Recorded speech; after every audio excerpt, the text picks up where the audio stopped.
Hello everyone, आजच्या ब्लॉगमध्ये सर्वांचं स्वागत आहे। तर आज मी बनवत आहे चॉकलेट ड्रायफ्रूट आईस्क्रीम। खाना घेतले आहे। इथे काजू बदाम आहे आणि थोडेसे हे पंपकिन सीड्स आहेत, सनफ्लावर सीड्स आणि थोडेसे मी पिस्ता घेतले आहे तिकडे आणि खजूर आहेत। हे सगळं मी अंदाजाने घेतलंय थोडं थोडं। तर आपल्या आईस्क्रीमसाठी हे सगळं करू शकता। आता हे मी गरम गरम दूध मध्ये भिजवायला ठेवते थोडा वेळ म्हणजे जास्तच वेळ भिजवायचं आहे। हे इथं मी दूध घेतलंय, हे पण मी अंदाजाने घेतलंय, हे भिजल एवढं। थोडं सारी दूध मी साईडला करते, लागल तसे ऍड करू। आता याच्यात हे सगळं साहित्य टाकून घेऊ। हे आपल्याला भिजवत ठेवायचं आहे 4 ते 5 तास तरी मिनिमम। व्यवस्थित टाकलोय, टाक। माझं पिल्लू पण मदत करतोय, त्याला लुडबुड करायची असते सतत माझ्या कामात। प्लेट मध्ये बघितलं ना कसं हात हे करत होता, मिक्स करत होता, सगळ्या वस्तू दाखवून देत नव्हतं मला। लहान मुलं काहीच करू देत नाहीत ना। अरे थांब, आता हे व्यवस्थित मिक्स करायचं।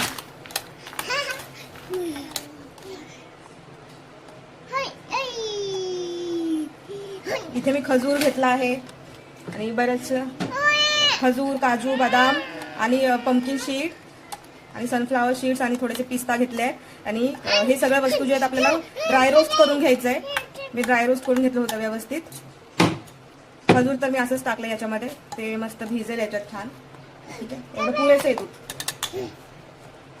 तर आता हे आपण भिजवत ठेवूयात 4 ते 5 तास। मी आणखीन एक गोष्ट विसरले होते, मला यात मगज बी टाकायची होती, ते मी आता टाकते। एवढी थोडीशी, कमीत कमी 1 तास अर्धा तास झाला असणार आहे ह्याला ठेवून, पण मी विसरले होते, यात मगज बी पण टाकायचं होतं मला। हे व्यवस्थित भिजलेलं आहे। आता 3 ते 4 तास मी ठेवलं होतं ह्याला भिजवत। आता आपण याला ग्राइंड करून घेऊ। ठीक आहे, मी मिक्सरचे भांडं घेतले इथे, हे सगळं यात टाकून घ्यायचं आपल्याला।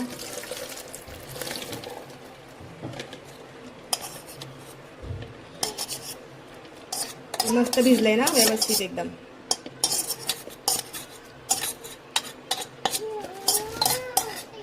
हे सर्व साहित्य मी इन्ग्रेडियंट्स गरम गरम दुधातच टाकले होते। ठीक आहे, आता यामध्ये मी कोको पावडर ऍड करते। हे पाउच मध्ये येतं, हे 100 ग्रॅम आहे।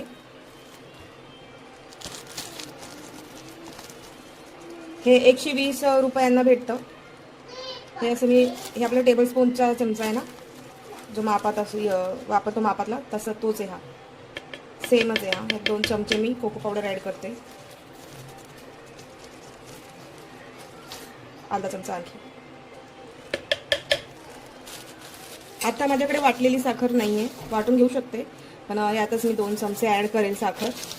आणि सगळं साहित्य मिक्स करून झाल्यावर मग बघू किती गोड गरजेचं आहे आणखीन आपल्याला। जर आणखीन गोड लागत असलं की मी आणखीन गोड साखर टाकेल याच्यामध्ये मग। चला, तर हे सगळं साहित्य आता आपण मिक्सरमध्ये फिरवून घेऊया।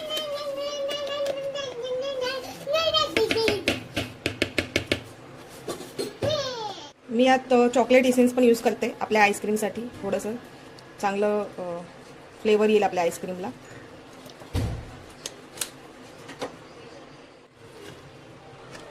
व्यवस्थित ग्राइंड करून घेतलंय मी एकदम मस्त, आणि हे इतकं असं बारीक झालेलं आहे, हे एवढं चालेल।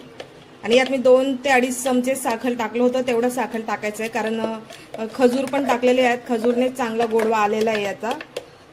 साखर तर मी यात टाकली आहे कारण यामध्ये मी नंतर कोको पावडर ऍड केलंय ना, चॉकलेट फ्लेवरचं आईस्क्रीम बनवतोय आपण, तर त्यामुळे मी यात साखर ऍड केली आणखीन 2 ते 2.5 चमचे।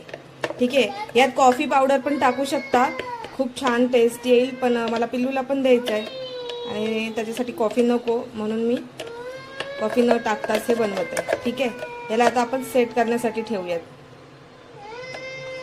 आपल्याकडे हा आईस्क्रीमचा डबा आहे, तर यात आपण सेट करूया। ठीक आहे, यात सगळं काढून घेऊ हे मिश्रण। यात मी अंदाजेच टाकलं होतं दूध, जेवढं आपले ड्रायफ्रूट आहेत ते सगळे भिजले पाहिजेत तसं त्या प्रकारे।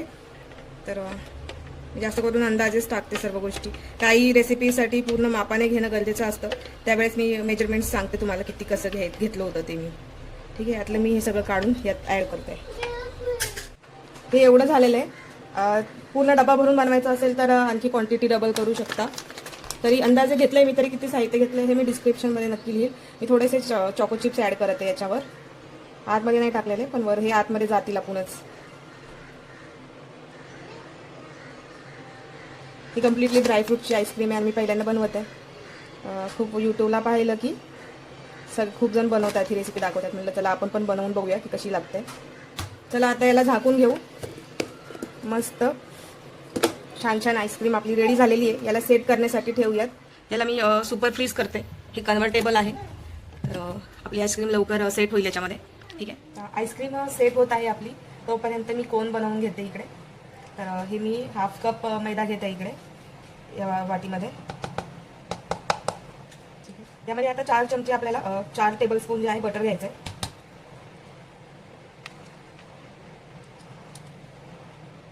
जसं मेल्टेड पण नाही आहे, जास्त सॉफ्ट झालेलं आहे. मी बाहेर ठेवले फ्रीजमधून काढून. तर याच्यामध्ये मी व्हॅनिला एसेन्स टाकत आहे. सॉरी 1 टीस्पून आपण याच्यामध्ये व्हॅनिला एसेन्स घेतलेला आहे. हे थंड झालेलं दूध आहे. ज्या कपने मैदा घेतला होता त्यानेच मी दूध घेत आहे. इथं एक अर्धा कप घ्यायचा आपल्याला. अर्धा कपच घेतला होता ना मैदा आपण. अर्धा कप मैदा घ्यायचा इथे. हे सर्व कोन वगैरे तर सगळं बाहेर भेटतंच, पण घरी बनवून बघण्याची मजा वेगळीच असते नाही का. आणि आपण स्वतः बनवलेलं खाण्यामध्ये आणखी वेगळाच आनंद असतो. मला छान वाटतं. बाहेर तर हे सगळ्या वस्तू तर खाण्यासाठी, वस्तू म्हणते, बाहेर हे सगळं खाण्यासाठी भेटतंच, पण घरी बनवलेलं बनवून खाण्यात वेगळीच मजा असते. तर यामध्ये गोडव्यासाठी मी मध ॲड करत आहे, कारण साखर वाटलेली नाही आहे माझ्याकडे, पिठी साखर आता, कारण पिल्लू झोपलेलं आहे आणि मला आवाज करायचा नाही आहे मिक्सरचा अजिबात. त्यामुळे मग मी याच्यामध्ये काय करते, हे जे मध आहे हे असं कोणत्या कंपनीचं आहे, ॲपीस काय बोलणार याला. गोडव्यासाठी मी हे मध यात टाकत आहे. हे 1 चमचा असेल. 3 टेबलस्पून टाकायचं आपल्याला, मी अंदाजे टाकत आहे.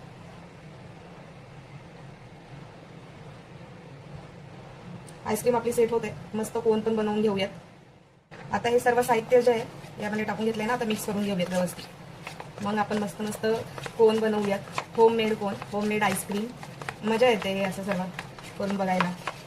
बाहेर रेडीमेड तर असं भेटतं सहजासहजी, पण घरी बनवून खाण्याचा वेगळा आनंद असतो. हे व्यवस्थित मोडून घेऊयात. ते व्यवस्थित मिक्सअप झालेलं आहे.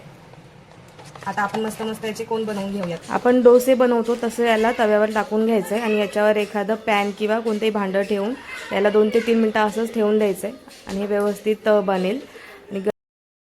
आणि याला रोल करून घ्यायचं आहे, तर हे बंद नाही होणार व्यवस्थित. ठीक आहे ना. आता खूप गरम आहे, थोडंसं जळालंय, पण हे थोडंसं नाही, हे सगळे जास्तच करपले आहेत. मशीनची गोष्ट वेगळी असते, त्यात एकदम परफेक्ट बनतात, पण काय हरकत नाही.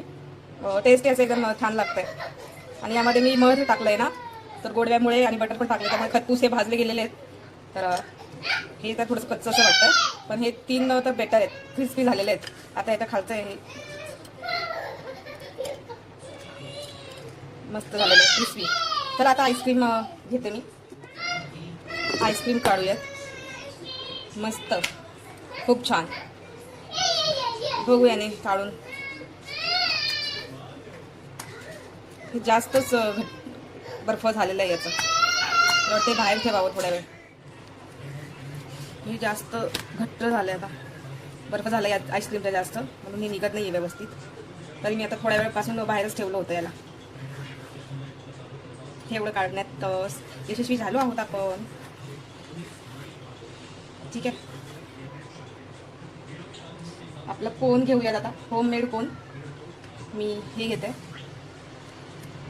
आणि यात वाह, मस्तच छान झाला आपला आइसक्रीम. ये आइसक्रीम बताओ कैसे बनी है, सच्ची बताओ कैसे बनी है. यमी नहीं, आइसक्रीम जैसे लग रही है, कैसे लग रही है बताओ तो सही, सबको पता तो चले कैसी लग रही है. टेस्ट कैसे लग रहा है. चला आता आपण खाऊ. दुधाच्या आईस्क्रीममध्ये आणि या आईस्क्रीममध्ये फारसं फरक नाही आहे. याची टेस्ट खूप छान होती आणि पिल्लूसाठी तर खूप छान आहे. पूर्ण ड्रायफ्रूट टाकलेलं आईस्क्रीम, मस्त टेस्ट आहे. आजची रेसिपी कशी झाली मला कमेंट करून नक्की सांगा. Bye bye.